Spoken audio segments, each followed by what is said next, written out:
Stalin, consigned to what his old enemy Trotsky called the dustbin of history. He's in good company. Brezhnev is in disgrace.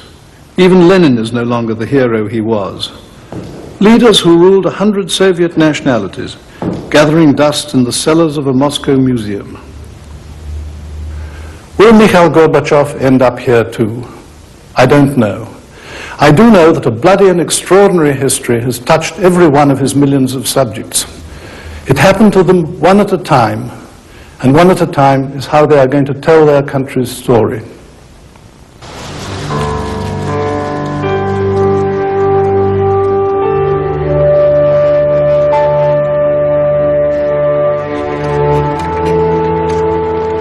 This is where the old communists come, to end their days in peace. The retirement home at Peredelkina near Moscow is their reward for at least half a century of loyal service to the party.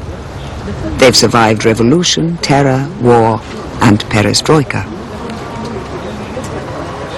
Their numbers are dwindling, but there are still some who remember what Russia was like before the revolution they made changed the world. Moisey Muravnik is 99 years old and a lifelong revolutionary. He was already a grown man when the old order was swept away, when he and people like him brought down the last Tsar of all the Russias.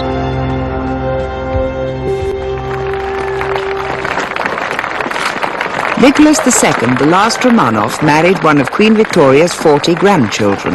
Their happy union produced 4 daughters and a son. Moisey Muravnik was one of 20 children from Belorussia. The Muravniks were Jews. They took the train east to escape persecution. The Trans-Siberian Railway had opened up the heart of the empire. It brought the Muravniks 3,000 miles to the gold fields along the river Lena. Siberian gold miners worked in temperatures which could fall to -60. Their lives were hard and dangerous. In 1912, they went on strike. They asked for more money, an 8-hour day, and an education for their children. We all got together from the mines, collected in one place around the Nadezhensk mine, and off we marched. It was peaceful, really peaceful. Nobody suspected a thing. So when the shooting started, it took us completely by surprise. Well, you know, we had 500 workers killed or wounded that day. I can still picture it. The snow still hadn't melted and there were bodies lying around on the ground. Women and children crying over them. It was terrible. I can't forget it. It was the first time I'd ever seen anyone get shot. Never seen anything like that. It opened our eyes. The strike went on. We asked for bread, you gave us bullets. Long live the right to strike. Shame on the butchers. As the Siberian families buried their dead, 500,000 workers went on sympathy strike in every corner of the empire. The Tsar's Minister of the Interior defended the shooting. He said, "It has happened and it will happen again." The Imperial Parliament was not impressed and voted to set up its own inquiry. At the time of the Lena Goldfield massacre, the Crown Prince Tsarevich Alexei was 8 years old. He was very frail. From his great-grandmother Queen Victoria, he had inherited haemophilia. That autumn, he started to bleed internally. His doctors could do nothing to help him. A Siberian holy man called Rasputin sent Alexandra a telegram. "The little one will not die," he said. "Don't allow the doctors to bother him too much." The crisis passed. The Empress came to rely on Rasputin to help her son.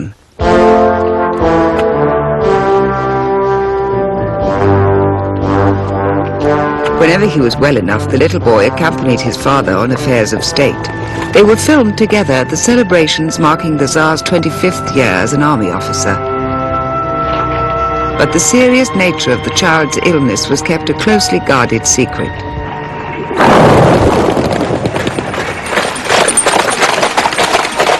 In those last few years of peace, before the Great War engulfed the old order, the Romanovs ruled a country which was modernizing fast. The Russian people had political parties, trade unions, a relatively free press, and an economic boom.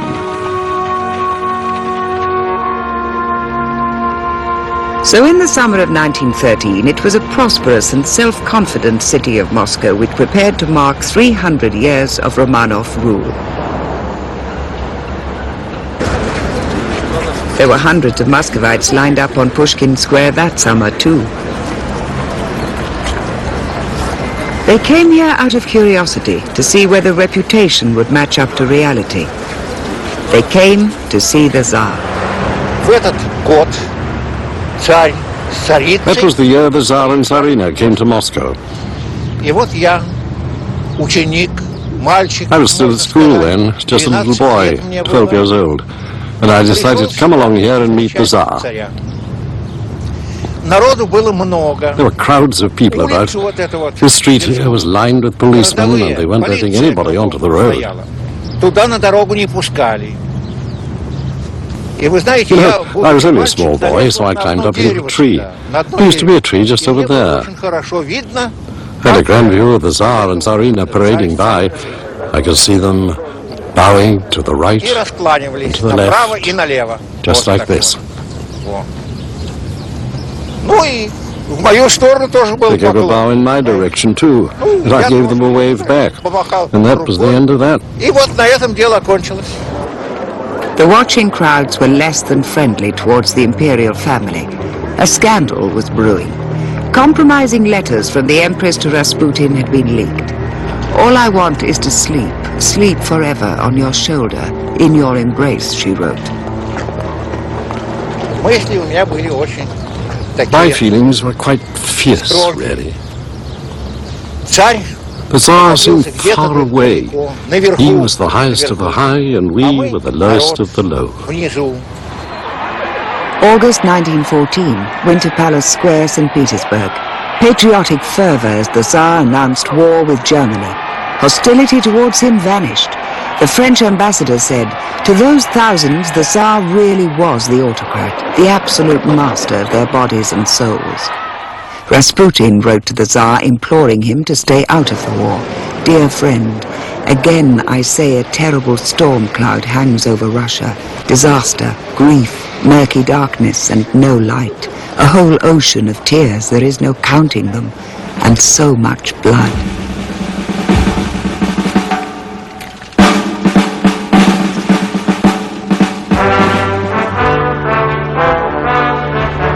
All over Europe, men marched off in the biggest mobilization the world had ever seen.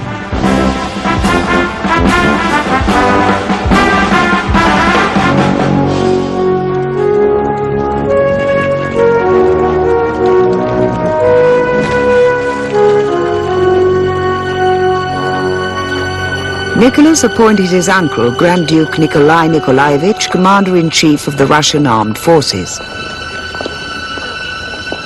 All armies fought with God on their side.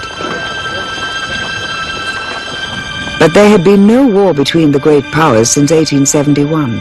Nobody foresaw what this war would be like. The first Russian men marched off with their heads held high, but the army had 1 million more men than rifles.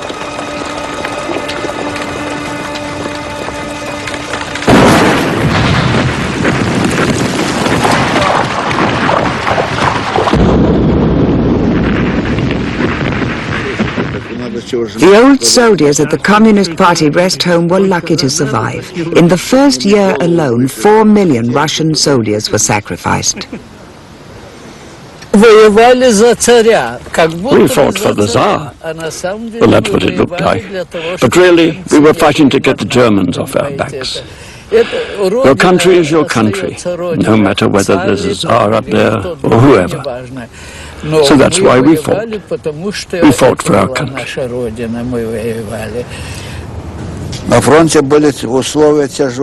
At the front, conditions were very difficult. I ended up having to spend the autumn, winter, and then the spring there. We had a hard time of it in the Carpathian Mountains. Our clothes were really light. We only had summer boots to wear. There weren't any winter boots to be had. There weren't any trenches either to dig ourselves in, because the ground there was too rocky. We ended up sitting in the snow.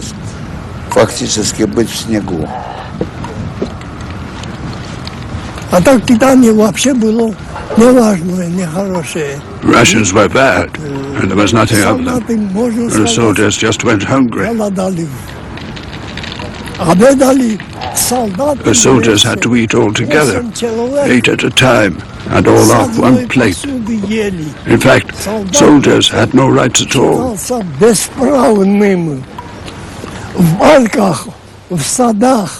We weren't allowed into the parks or gardens.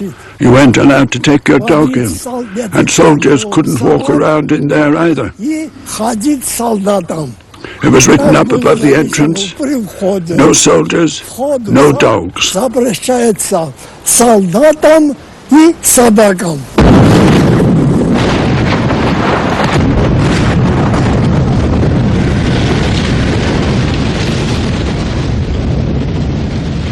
Men treated like dogs died like dogs. The German commander was General Paul von Hindenburg. He said, in the Great War Ledger, the page on which the Russian losses were written has been torn out. All we know is that sometimes in our battles with the Russians, we had to remove the mounds of enemy corpses from before our trenches in order to get a clear field of fire against fresh assaulting waves. In 1915, the Tsar decided to take personal control of the conduct of his disastrous war. He sacked his uncle Nikolai Nikolaevich and appointed himself commander-in-chief. It was brave, conscientious, and foolish. It meant he would be blamed for everything that went wrong. And discontent mounted with the casualty figures. Some of the soldiers, the ones from a working-class background, were already in the mood for revolution, without a doubt. We got discussions organized. I told them all about Siberia and all about that strike we had, why we went on strike, all that kind of thing.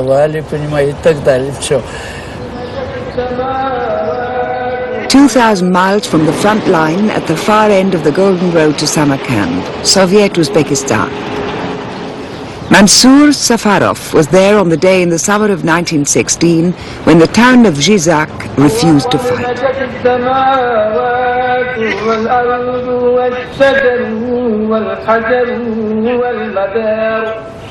The Muslims of Central Asia were called up and their livestock requisitioned by a Russian government desperate to replace its appalling losses.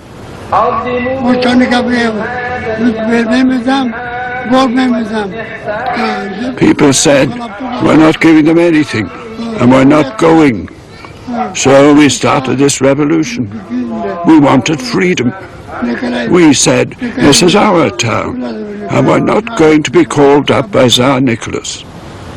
Oh, and then the soldiers crowded in. And they'd been sent from Russia by Nicholas, and they killed everyone. They killed everyone they saw. They just shot everybody. They even killed women. I saw one.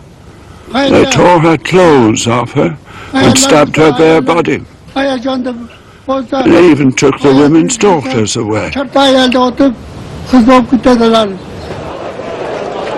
Thousands died in the prolonged and bloody suppression of the Asian Rising. In European Russia, the winter of 1916 closed in.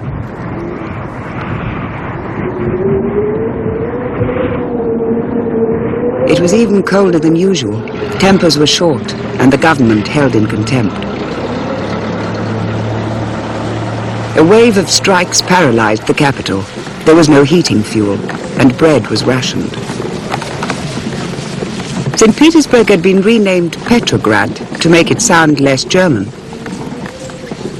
But with the Tsar away at the front, Rasputin seemed to be in charge, alongside a Tsarina who was born in Germany. Opposition cartoons depicted him as a drunk and a lecher, a sinister puppet master ruling Russia through a cuckold and a German whore. 3 right-wing aristocrats took action. They killed Rasputin and drove down to the river Neva with the body in the boot of their Rolls-Royce. The historian Robert Conquest has spent half a lifetime studying everything that happened next. They threw Rasputin's trussed-up body into the river here, after they'd poisoned him, stabbed him, and shot him. Even so, some think he was still alive when he hit the water. His assassins were acclaimed as heroes and patriots. The new year, 1917, dawned a few days later. 1917 was the year the old Russian Empire took a step into the unknown, a year of revolution and experiment which transformed this country. It presented a dream of freedom and equality which has haunted the history of our century. What happened to this dream is the theme of this series. Down with the old regime, the banners said. Women workers and soldiers' wives led the first demonstrations. By the 3rd day, 250,000 people were on strike in the capital. A small boy from a socialist family made his way to the city center. It was full of people discussing and shouting, you want food, you want bread. The feeling was rather tense because in the corner of the square near the station there was a detachment of mounted gendarmes, a political police. And nobody knew what was going to happen, of course. And then suddenly we heard shouting that the Cossacks are coming. In such circumstances, there would be a feeling of panic, because Cossacks were even more feared than gendarmes. But to our surprise, on the contrary, the shouting seemed to be quite joyful, cheerful. In fact, they were cheering the Cossacks. That was something quite unexpected. Meanwhile, gendarmes, it seems, were just as much surprised as the crowd was. I remember very clearly a very big man, a worker, grasped the tail of the horse on which the officer sat and pulled it so wildly down that the horse practically sat on the haunches, and that made it easier for the crowd to pull the officer down. And he was disarmed, and his sword was broken, and all the other gendarmes were disarmed, and funnily enough, nothing happened to them. They were allowed to go. Not all figures of authority were spared. This is the Volinsky Regiment. On the 27th of February, they refused orders to move against the crowds. They shot their commanding officer and went over to the revolution. And at the naval base of Kronstadt, Philip Musatov saw an officer lynched. I didn't just watch it. I took part in the whole thing. I was there.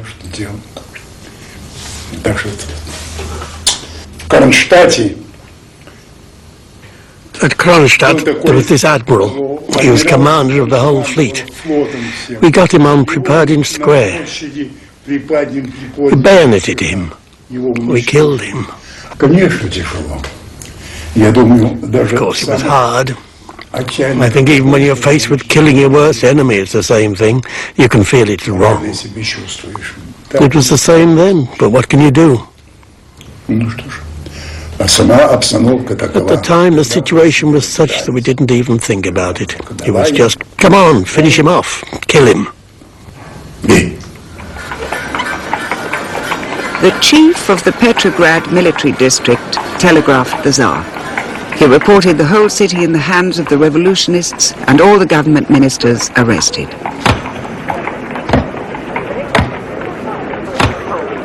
The Tsar never got back to Petrograd. Railway workers stopped his train 170 miles away. He abdicated in a siding. A dignified illustration appeared in the London Graphic magazine. A Russian cartoon showed the Tsar taking his double-headed pet home. Let's see how they manage without the eagle. All around me treason, cowardice, deceit, he wrote.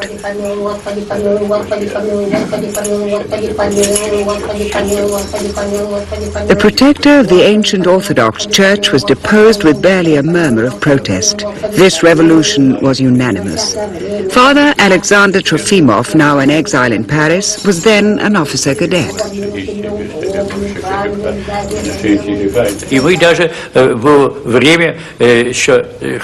We even went marching around with red flags and drums, rejoicing at it all, because the Bolsheviks were saying that now we are free and everything's going to be wonderful. And we all believed it too. During those first few days of the February Revolution, later when we saw how they were attacking and arresting people, that was when we changed our minds. But at first we even went parading around the town with trumpets and an orchestra. The revolution was something we were all part of. Margot Tracy's family were wealthy capitalists who ran a brewing empire. They welcomed the revolution too. Everybody was fed up with the Tsar because they thought he was weak. And when the Tsar actually abdicated, there was great rejoicement everywhere. And I remember my parents opened champagne bottles and celebrated it with friends. Everybody was very pleased because they never expected anything to get worse. They thought everything was going to be better because he was much criticized. There were lots of scandals at court. And so everybody thought things were for the better.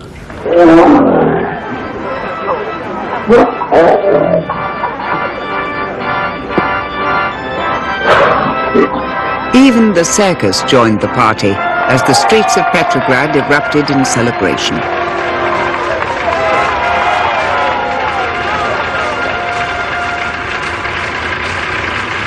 Posses of revolutionaries roamed around, striking attitudes for the newsreel cameramen. They saw themselves as the heirs of the French Revolution: liberty, equality, fraternity. But there was one sad duty to perform.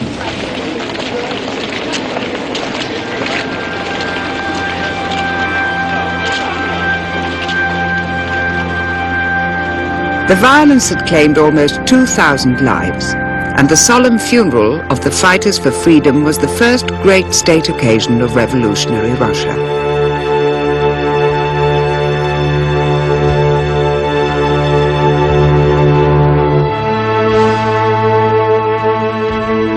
Thousands of ordinary people and dignitaries from all political parties came to pay their respects. The mourners included the ministers of the new administration. They called it the Provisional Government. It was to hold the fort only until a proper general election. The martyrs of the revolution were to be vindicated by the election of a real parliament. The dream was a constituent assembly representing all democratic Russia. The provisional government set up shop in one wing of the Tauride Palace and passed some revolutionary decrees, dismantling the Tsarist police, abolishing capital punishment. But in the opposite wing of the same palace was another new political organization. It was a council called the Soviet of Workers' and Soldiers' Deputies, directly elected from barracks and factories. Here in the Tauride Palace, the Soviet drew up its Order Number 1 to the Petrograd garrison. In particular, standing to attention and obligatory saluting off-duty shall be cancelled. Likewise, officers shall be addressed as Mr. General, Mr. Colonel, etc., instead of Your Excellency. Rudeness towards soldiers of all ranks shall be forbidden. Thus did the much put upon soldiers get their reward for making the February Revolution possible. Army officers came to the Tauride Palace to commit themselves to fighting on for revolutionary Russia against the German armies. The response of the soldiers at the front line was quite different. After the February Revolution, the army just completely fell apart. Soldiers sat themselves up on the train roofs with their ration books. The officers didn't allow them up on the roofs, but they didn't obey orders. Everyone just wanted to get home as quickly as possible. In the capital, the cry was still, "War till victory."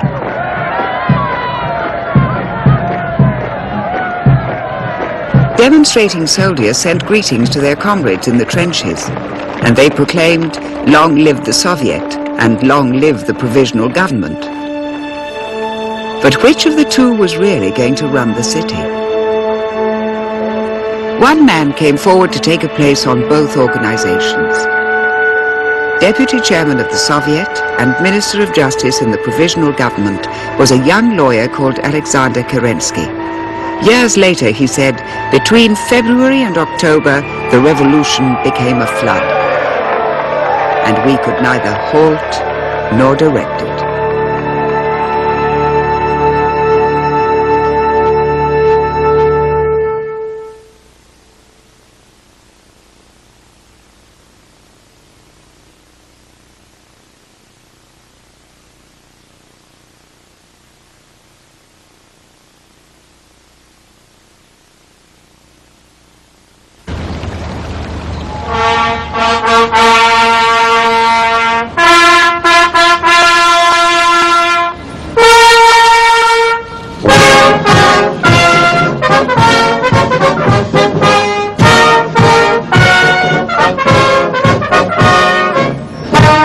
The old cruiser Aurora is long past her fighting days, but she is honored every year on the anniversary of the October Revolution.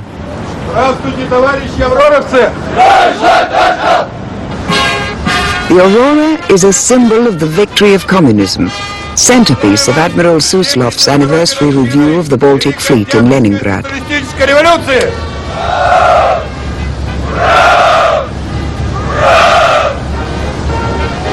The Baltic sailors were the stormtroopers of the Second Russian Revolution of 1917. The pride and beauty of the revolution, Lenin called them.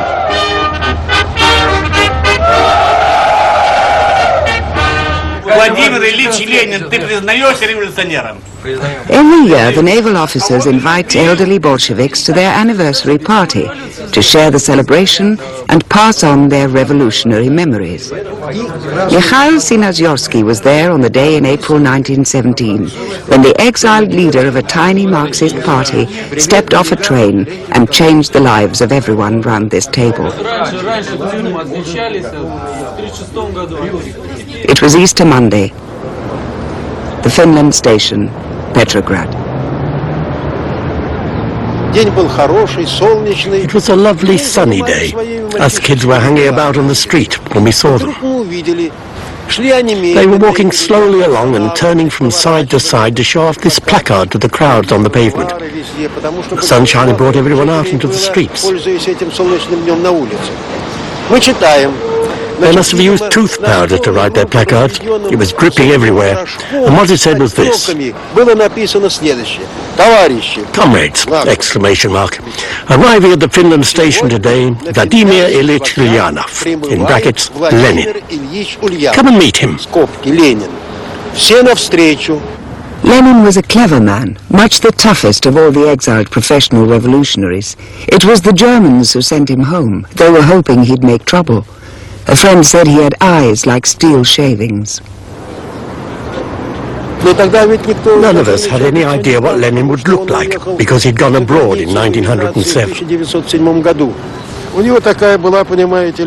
He had on this spring coat. He had a beard and a moustache, and he was bald, of course. And there he was, Lenin. There were masses of people there, and a couple of men leapt out of the crowd. They got hold of Vladimir Ilyich, picked him up, and helped him onto the turret of that armoured car, that one over there. And right away he started to speak. He said that we must go onward, our weapons in our hands, onto the socialist revolution. And he finished up with, "Long live the socialist revolution."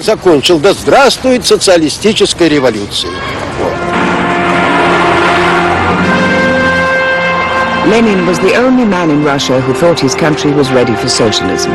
But in the excitement of revolution, political ideas were changing fast. The entire city had become a mass meeting. In May, local council elections brought everyone into the streets.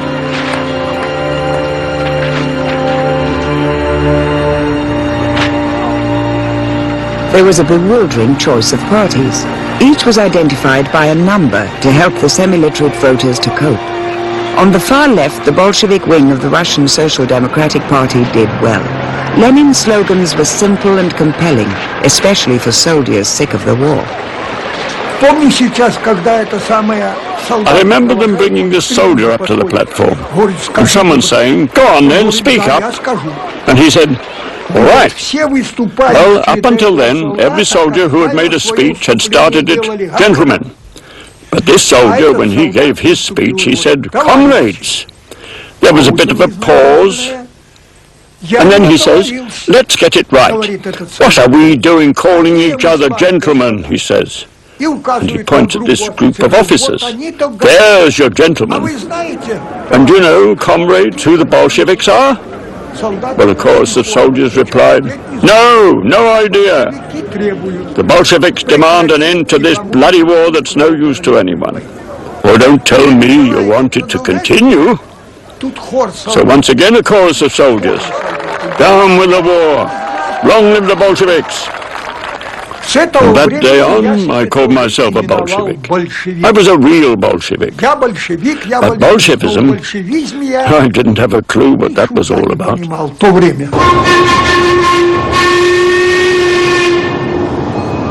There was a Bolshevik in charge here at the huge Putilov arms factory. The workers elected him to replace the director they'd killed in February. But the party of the proletariat had never been open to every worker. Lenin wanted dedicated, full-time revolutionaries who would give their lives to leading the working class from the front. Bolshevik successes meant trouble for Alexander Kerensky and the provisional government. Kerensky traveled the front to rally the troops. "Can't you suffer any longer?" he asked. "Or has free Russia become steadily a nation of revolted slaves?"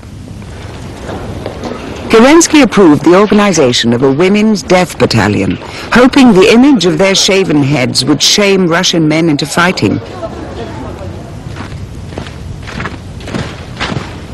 1,500 women joined up in one evening, and Emmeline Pankhurst, the British suffragette, paid the battalion an admiring visit.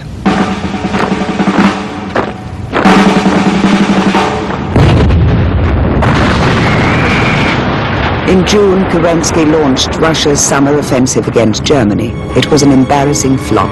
The soldiers were interested in revolution, not fighting. The head of the British military mission to Russia said the Russian army was irretrievably ruined as a fighting organization. Once again, anti-war protests brought the capital to a standstill. Now there were 500,000 people on the streets. Banners attacked the provisional government and called for immediate peace. The city was full of deserters. The mood was tense and ugly.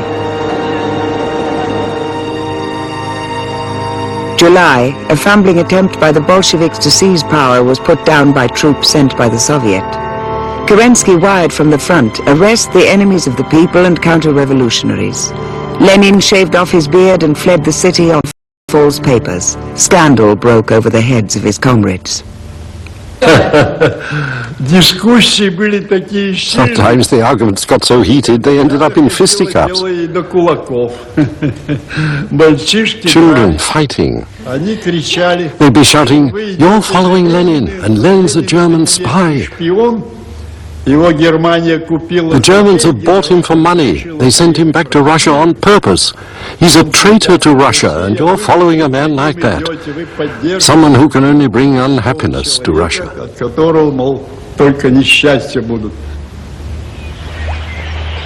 Lenin took refuge at Razliv, in the woods on the Gulf of Finland, 20 miles outside Petrograd. The straw hut where he hid is now a Soviet shrine. Lenin spent most of the summer writing a book, State and Revolution, and sending a series of ferocious letters to his comrades, demanding that they stop shilly-shallying and get on with organizing the socialist insurrection. They ignored his letters. He threatened to resign. This went on all summer. Lenin never got round to finishing his book. As he said, it is more pleasant and useful to go through the experience of the revolution than to write about it. August. Factories were closing, wages were falling, inflation was spiraling out of control. The army had a new commander-in-chief, General Kornilov. 2 million men had deserted from the front and he blamed the left. If necessary, we'll hang every member of the Soviet, he said, and attempted a military coup. The coup was a dismal failure. It left the general's political boss, Kerensky, dangerously isolated. Some thought he should have supported Kornilov. Everyone else thought he'd betrayed the revolution. Leon Trotsky was the beneficiary. For years a supporter of the more cautious Menshevik tendency, Trotsky joined the Bolsheviks and was elected chairman of the Petrograd Soviet. They called it dual power, but that was never a true reflection of the uneasy relationship between the provisional government and the Soviet. The Soviet had all the real power in the city. Now it had a Bolshevik majority, a Bolshevik chairman, and a Bolshevik slogan. All power to the Soviets. This flat belonged to a prominent Menshevik called Sukhanov, whose wife was a Bolshevik sympathizer. On the night of October the 10th, when her husband was out, she invited Lenin and his Central Committee to meet here. This was the night his comrades finally fell into line behind Lenin. The night they drew up the plan for armed insurrection in the name of Soviet power. Mrs. Sukhanov made them tea and sausage sandwiches.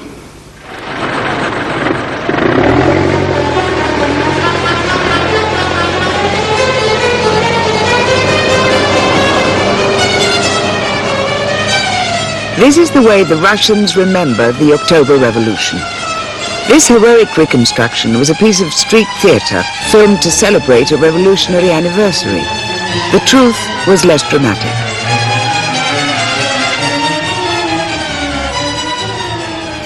The rising began not at the Winter Palace, but at the city post office and telephone exchange, captured by a band of red sailors. The post office and telegraph were being guarded by officer cadets, supporters of the provisional government. We disarmed them. Well, there were more of us than them. There must have been 800 of us and maybe 300 of them. So we disarmed them and kicked them out. And we cut off the telephone lines to the provisional government where they were meeting in the Winter Palace. Then I went off to the Winter Palace with a small unit, about 25 men. The Winter Palace was heavily defended. At all the windows everywhere, there were sandbags. And behind these barricades, there was a guard of Tsar's cadets, armed with rifles and machine guns. There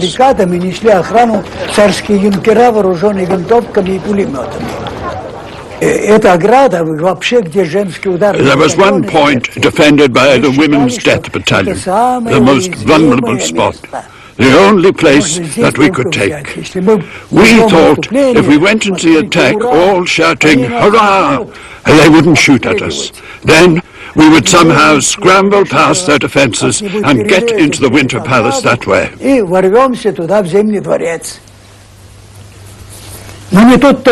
It didn't work out. They fired a hail of bullets at us. Defended by the last of the women and cadets, the provisional government sat inside the Winter Palace and waited for the end. The last Minister of Justice described the scene. Doomed people, lonely, abandoned by all, walked around in the huge mousetrap. The red cruiser Aurora stood hard by, her guns trained on the palace. The Bolsheviks had picked the day of their insurrection carefully. At the Smolny Institute, delegates from Soviets all over Russia were arriving for a national congress. Amid heated discussions, the delegates heard the Aurora open fire, the signal for a last assault.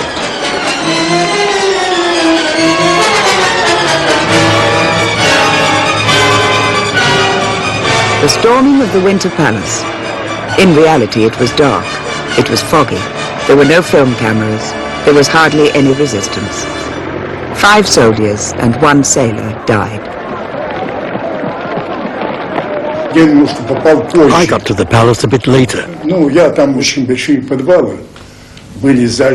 There were big cellars under there, flooded with water because of all the bombardment. They kept a lot of wine down there.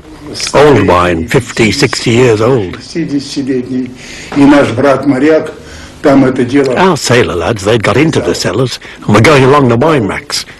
They'd pick out a bottle, smash the top off, have a taste and say, "Oh, that's no good." And this wine was 50 years old. The party went on for days. Finally, what was left in the cellars was pumped into the river. At the Smolny, Lenin and Trotsky heard the news that their attack had succeeded. But delegates to the Congress of Soviets had been arguing all night about whether they even wanted the Bolsheviks to seize power in their name.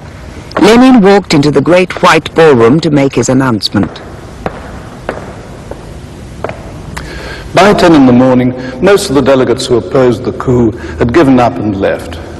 So Lenin was greeted by tumultuous applause when he told the Congress, "We will now proceed to construct the socialist order." And that was the revolution in Petrograd.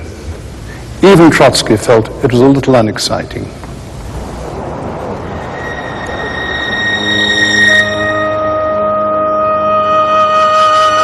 In Moscow, Soviet power was not so easily won. There were 7 days of pitched battles as officers struggled to defend February against October. We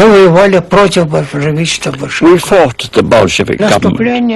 Our attack began successfully enough. We formed up into lines and rushed the Kremlin and burst through. Some of our men were already dead and wounded by then. But still, we took the Kremlin and hung on to it for several days. Then we had to abandon it. The Reds began to overwhelm us. Big reinforcements came from Petersburg. These troops who came from Petersburg, they believed in the Bolsheviks. They were dedicated to the Bolsheviks. They had already taken the Winter Palace in Petersburg. And then they threw everything they had into Moscow to crush our rebellion. By the time the fighting was over, 500 men and women lay dead. The Kremlin had passed into the control of the Red Guards, including Nikolai Smirnov, the boy who waved at the Tsar, and his young friend Leonid Orlovsky. The battle lasted 7 days and 7 nights. But our enthusiasm was so great.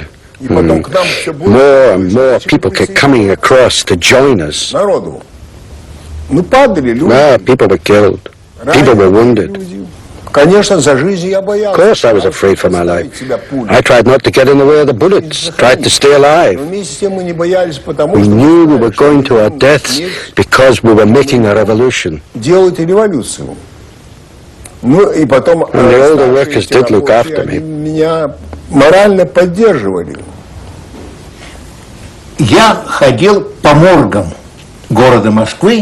I went around all the morgues in the city of Moscow looking for people I knew. And I found my uncle. He'd been killed on one of the streets in Moscow. He was an ordinary tram conductor. And I found him.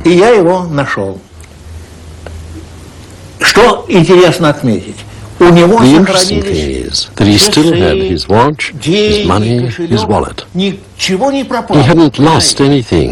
Do you understand? And I thought, well, we all thought, all my family, what a conscience folk have, that no one's robbed any of these poor dead people. Muscovites emerged to find their city shell-shocked. The surviving whites were disarmed and allowed to leave. Red and white, Moscow buried its dead in separate graves. Among those who attended the white funeral was a student, Militsa Zernov. So when this fight in the streets was over, I went to the university and found all the bodies of those who were fighting them. I was telling goodbye to them on behalf of the mothers and sisters and fiancés, and took part in the funeral. And that was a colossal manifestation of an old Russia. The communists had no time yet to organize any resistance, so the funeral was quite free. We went through the streets of Moscow to the cemetery, and that was an old Russia saying goodbye to its sons. The Red Guards who survived got together on Red Square. We dug a huge pit by the walls to bury the martyrs of the revolution.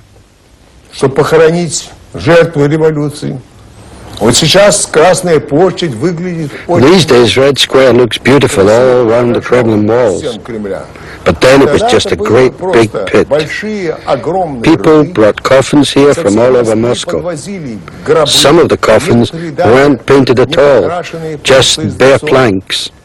We laid the coffins one on top of the other, and that's how we buried them. We had no orchestra, we had no ceremony. We just buried our dead comrades and sang revolutionary songs. In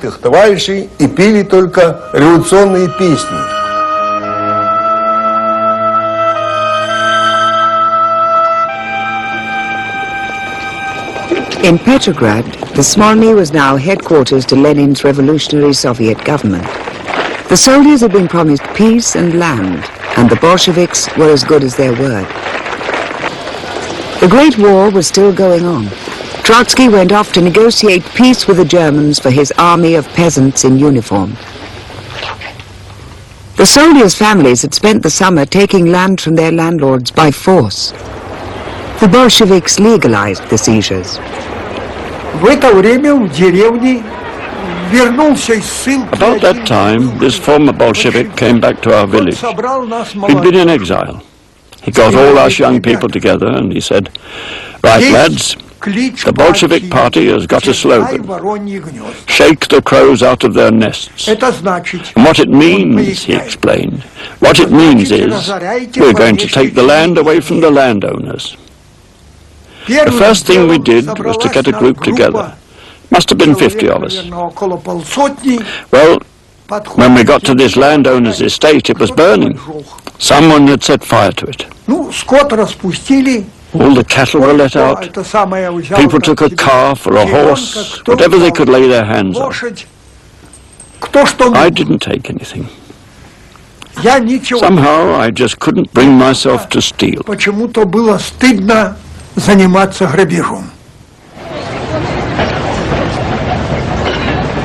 One week after the Bolsheviks seized power, the election for the Constituent Assembly went ahead as planned. This was the parliament in whose name the February Revolution had overthrown the Tsar.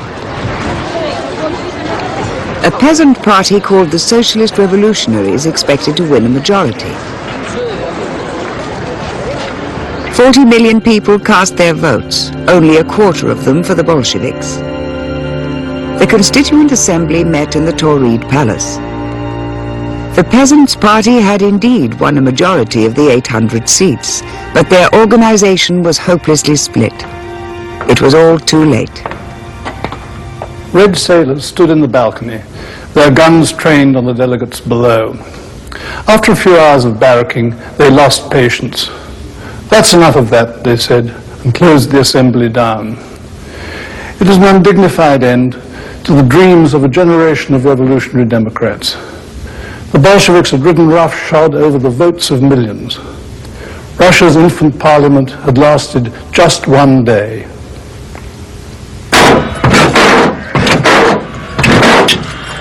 Soviet power spread quickly as red units traveled the empire.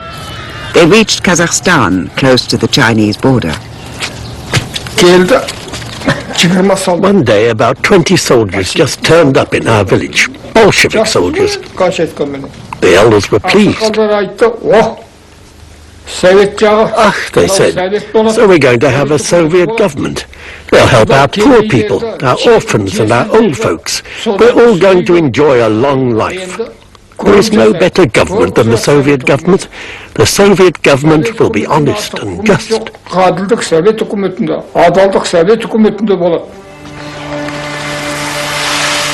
A dream of peace and prosperity. But a small urban workers' party had taken charge of a vast rural peasant state.